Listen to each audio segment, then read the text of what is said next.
Hi all, welcome back to our YouTube channel. The topic of this video is security attacks. So let's get started. So what is a security attack? So security attack is any action that compromises the security of information. Security attacks are broadly classified into two types. They are cryptanalytic attacks and non-cryptanalytic attacks. Let's understand each properly. Starting with cryptanalytic attacks. So cryptanalytic attacks are a combination of statistical and algebraic techniques to find a secret key. You may be wondering what is secret key here. Let's understand it abstractly. So let's go back to alien-like looking language, that is ciphertext. In order to convert this ciphertext to plain text, we require a key. Your key is some value that must be applied in a certain way to the ciphertext in order to get our plain text back. And most important, this key should be secret because if everyone knows it, then what's the point of encryption, right? We will cover about keys in the later videos. Let's get back to our cryptanalytic attacks now. So in cryptanalytic attacks, the attackers apply a combination of statistical and algebraic techniques to find the secret key. It aims to find distinguishers from ciphertext. So what are distinguishers here? So have a look at this. So we can see the O in the plain text is mapped to U in the ciphertext. This means that there is one-to-one mapping of characters. The same goes for the letter C, which is mapped to the letter I in the ciphertext.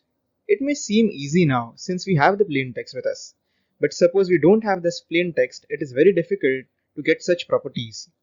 So this mapping or properties are called distinguishers, which the cryptanalytic attacks aim to find. Here the attacker guesses the key and look for distinguishers. So have a look at this. If we subtract 6 from the first letter of the ciphertext, we get the first letter of the plain text.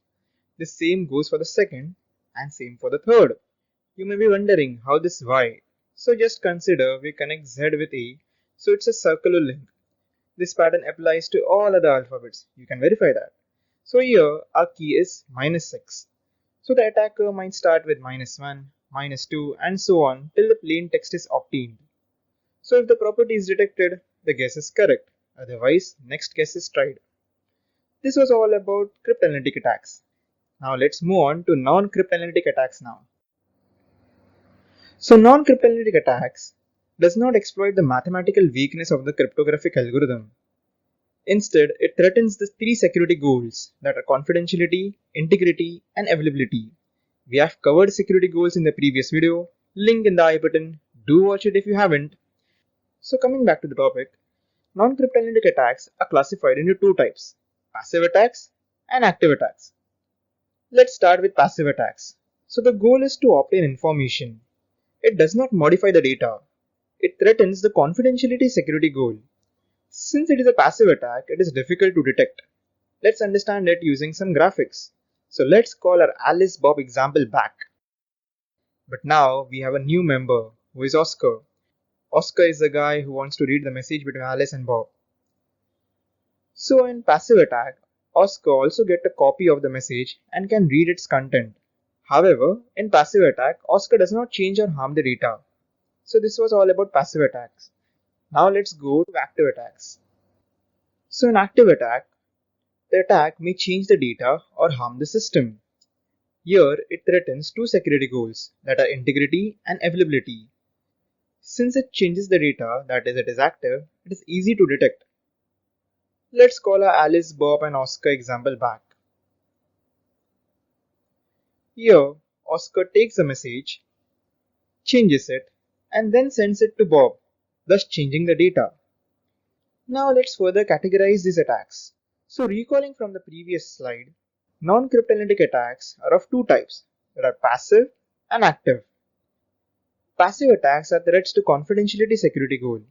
The attacks under this are snooping and traffic analysis. Active attacks categorize into two parts: attack that threatens integrity and attacks that threatens availability. In threats to integrity attacks, we have modification, masquerading, replaying, and repudiation. And in threats to availability, we have denial of service. We'll cover this in detail in the further videos. That's it for the video, guys. Thanks for watching the video, and if you have any doubt, please do let us know in the comment section below. If you have found the video helpful, then do like and share the video with your friends, and subscribe to Be the Best channel for more such videos. Meet you in the next video of the CSS series. Bye bye.